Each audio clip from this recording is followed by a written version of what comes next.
Bom, agora vamos virar a página.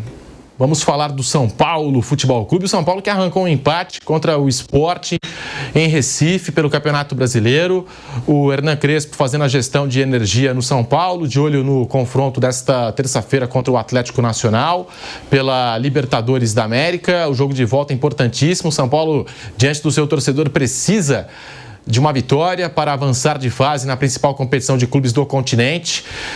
Mas antes de falarmos aqui da atuação do São Paulo, tem uma situação de bastidor, uma polêmica nos bastidores do São Paulo Futebol Clube, não é mesmo, Giovanni Chacon? Muito boa tarde para você, que sabe tudo aí do São Paulo Futebol Clube. Bem-vindo aqui ao Bate-Pronto da Jovem Pan para explicar essa história. É isso, Pedro. Um abraço para você, um abraço para o pessoal ligado aqui no nosso Bate-Pronto. Os bastidores dentro de campo também. Há uma certa loucura nesse momento por parte da equipe do São Paulo, né? Uma indefinição, um momento de decisão também pela Copa Libertadores da América. Nos bastidores, uma grande bagunça, né? Nesse momento no São Paulo. Isso por conta de uma mensagem que acabou sendo enviada de forma incorreta, né? No grupo da imprensa do São Paulo. O que acontece? Neste momento, bastidores do São Paulo, as informações. Há uma divisão política no São Paulo. Presidente Júlio Casares e também Carlos Belmonte, duas figuras importantes no São Paulo. Carlos Belmonte, diretor de São Paulo, eles não estão mais conectados, digamos assim, não estão mais juntos na equipe do São Paulo, assim, em sintonia. E existem diferentes grupos dentro do São Paulo, né? Aqueles mais próximos a Casares, mais próximos a Carlos Belmonte. O que aconteceu? Logo depois do jogo contra o Sport, um empate em 2-2, uma mensagem foi enviada pelo diretor de comunicação do São Paulo no grupo errado, no grupo em que os setoristas, os jornalistas estão presentes, e alguns puderam ver a mensagem. A mensagem num tom jocoso, num tom irônico, digamos assim. Eu vou até ler para o pessoal aqui a mensagem, né, que eu acabei recebendo também, o print, porque ela durou 15 segundos e depois rodaram os prints, né? A mensagem dizia o seguinte: vou vazar que o Boca queria emprestar de graça o Henrique Carmo, o jogador, e o presidente segurou. Por que isso é importante? Boca, nesse caso, é um apelido jocoso direcionado a Carlos Belmonte. É um apelido irônico, um apelido que acaba sendo pejorativo a Carlos Belmonte, que é o diretor de futebol do São Paulo. E a questão o Henrique está bem, é uma questão mais de tentar, me pareceu pelo menos a impressão, de tentar desvalorizar o Carlos Belmonte. Só que isso foi para o grupo errado, né? Por que isso é importante? Porque o Júlio Casares, presidente de São Paulo, quando você é eleito, acaba contratando também pessoas aí próximas ou de confiança, né? E o José Eduardo Martins, que é o diretor de comunicação da equipe do São Paulo, um profissional que está há muitos anos na área do jornalismo, trabalhou em grandes veículos, ele é um desses contratados, para além da experiência profissional, também porque Júlio Casares acaba confiando nele. E aí isso mostra que há um racha entre as partes no São Paulo. Por quê? A sucessão natural é de que em 2026, na próxima eleição, Belmonte fosse o candidato a presidente do São Paulo, meio que por unanimidade. Mas em 2029 é que é o ponto-chave. Por quê? É um ano antes do centenário e muita gente quer estar no cargo de presidente do São Paulo e, por que não, voltar ao cargo de presidente do São Paulo. Lembrando que esse é o último mandato de Júlio Casares nessa passagem. Já é o segundo consecutivo. Foi eleito e reeleito agora recentemente. E agora a passagem do bastão seria naturalmente para Carlos Belmonte, que certamente não abriria mão de tentar a reeleição no centenário. E agora o cenário para 2026 é Carlos Belmonte vindo da situação, por um lado, e um candidato aí oficialmente da situação, que deve ser Márcio Carlomagno, uma figura que está muito presente na Barra Funda.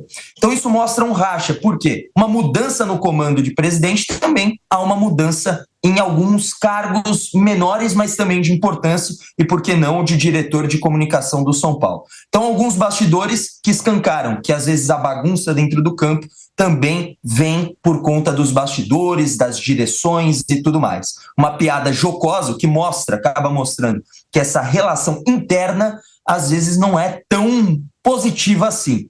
Então, só importante também trazer essa situação, um racha no São Paulo na parte política, antes de momentos decisivos como o jogo de amanhã pela Copa Libertadores da América. Rapaz, vazou então mensagem aí. Uma pergunta para o Chacon? É claro.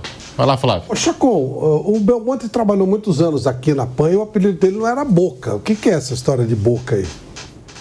Então, esse apelido jocoso, na verdade, Boca, se refere a boca de farofa, por conta do Belmonte ter uma questão de falar de uma forma com língua um pouco mais presa e tudo mais. Uma forma pejorativa que muitos torcedores do São Paulo utilizam, mas quando isso sai da torcida, o que é natural, críticas, acaba tendo não só críticas, mas ofensas também, quando isso passa para a parte interna é que gera preocupação. Isso virou um grande ponto de debate depois do jogo, né? Inclusive na própria torcida, nas redes sociais. Hoje a gente traz mais desdobramentos, inclusive um detalhe importante, hoje na parte da tarde terá uma reunião entre as partes por conta desse caso.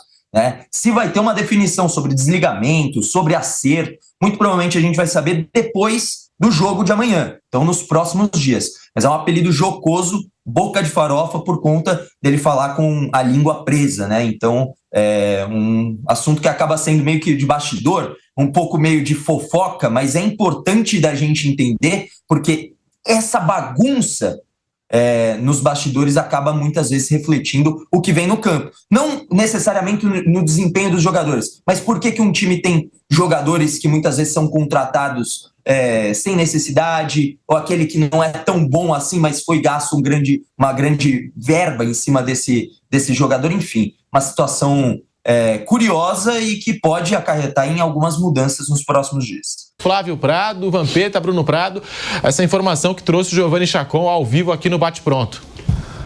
O ambiente no São Paulo, em termos de direção, sempre foi complicado, porque lá são vários partidos políticos, né? E o Casares tenta administrar da melhor maneira, mas chega na hora da eleição, na hora que se aproxima uma eleição, aí a coisa fica mais complicada, aí começa a aparecer esse tipo de crise, esse tipo de situação. Não acho que isso chegue no elenco, sinceramente não acho. Acho que isso é uma coisa que fica mais interna, mais restrita lá aos dirigentes. Acho que não vai ter uma influência num resultado positivo ou negativo de São Paulo no jogo. Mas, de qualquer forma, o São Paulo poderia evitar esse tipo de coisa, né? Já não tem tantas notícias boas assim.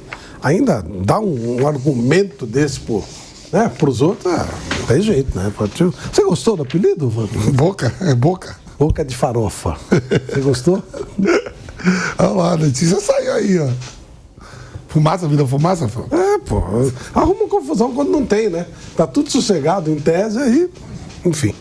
Se você parar para analisar, né, os grandes aqui de São Paulo, não teve fumaça no Palmeiras, né? Com essa eliminação pro Corinthians e as cobranças e tudo mais, tudo que aconteceu naquela semana. No Corinthians, tá tendo fumaça a todo momento, né? Sempre sai uma informação nova. Né? Sempre sai uma informação envolvendo diretoria, envolvendo também até jogador de vez em quando. Enfim, e no Santos, né? Agora, mais uma vez, o Santos agora nessa pressão para cima da diretoria, dos jogadores, o técnico foi demitido. E agora no São Paulo, hein? No São Paulo, com essa situação da mensagem vazada, os bastidores aí do São Paulo pegando fogo, Bruno Prado. Vai ter eleição ano que vem, né? Então é uma disputa entre o próprio grupo que está no poder. Hoje o que chamam de oposição não tem força nenhuma, mas o presidente não pode mais continuar, porque já teve 2 mandatos. E a partir do momento que sai um presidente que vai completar 6 anos no comando do clube, há uma disputa pelo poder entre as pessoas que estão no próprio grupo. O presidente, claro, tem força para quem sabe escolher um candidato, para influenciar na política do clube. Então há uma disputa, que a princípio é uma disputa entre as pessoas do mesmo grupo, e provavelmente quando chegar a eleição pode ter um consenso ali, um candidato, e aí a disputa vai ser mais indireta do que direta, ou se não tiver acordo, 2 do mesmo grupo disputarem, como já aconteceu quando o Casares ganhou, que o adversário dele foi o Roberto Natel, que era do mesmo grupo político, né? O Roberto Natel era vice do Leco, Depois até rompeu com o Leco, e o Casares era do mesmo grupo político, trabalhou na gestão do Juvenal, do Aidar, do Leco, acho que ele não chegou a ter cargo, mas era do mesmo grupo. Então, o Casares, quando ganhou do Natel, eram pessoas do mesmo grupo disputando, e agora ou vai ter um consenso, que aí quem perder não vai ficar muito satisfeito, mas pode desistir porque não tem chance de ganhar, ou vai ter uma disputa entre pessoas do mesmo grupo. Giovanni Chacon, aproveitando a sua participação aqui no Bate Pronto, o Lucas Moura fez gol contra o Sport Recife, teve participação muito importante nesse empate do São Paulo fora de casa. O Lucas joga amanhã, joga nesta terça-feira contra o Atlético Nacional?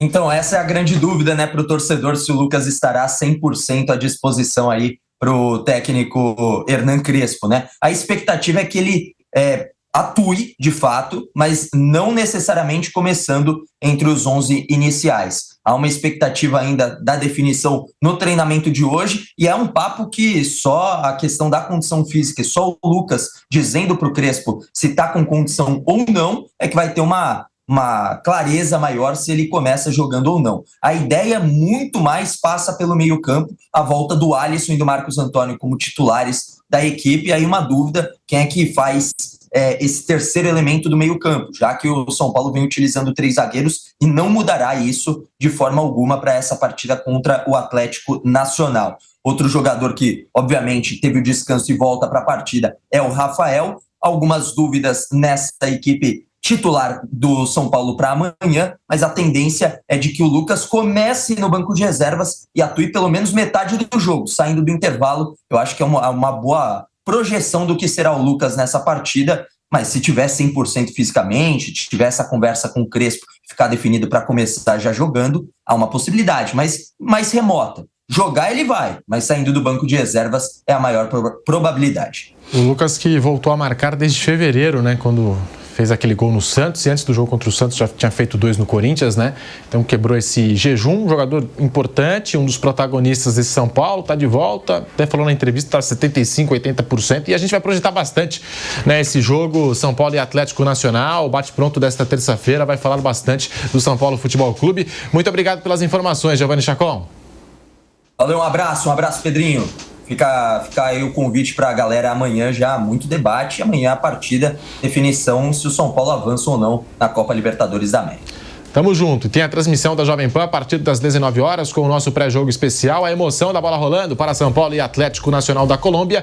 E logo após o apito final, você confere mais uma edição do Canelada aqui pelo canal do YouTube Jovem Pan Esportes, pela rádio Jovem Pan.